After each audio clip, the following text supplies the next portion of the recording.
Is your blue the same as my blue? Or maybe you and I have the same favorite color, but call it something different? Chances are you've had at least one of these thoughts at 3 a.m. while staring at your ceiling. The shortest and most accurate answer is no.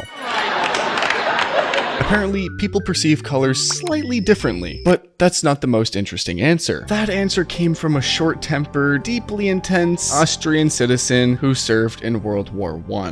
No, not that Austrian. Ludwig Wittgenstein. Bertrand Russell, one of the greatest philosophers of the 20th century, called him the most perfect example of genius as traditionally conceived. But before we dive into why his answer changes everything about how we think about reality, let's talk about why these questions mess with our heads in the first place. Philosophers call it the problem of qualia, those personal, phenomenal experiences within our mental lives that seem impossible to share. Like trying to explain what red looks like to someone who's never seen colors. Good luck with that, by the way. So, meet Don. Don and everyone else call the go signal green. But what if what Don sees as green is what everyone else experiences as red?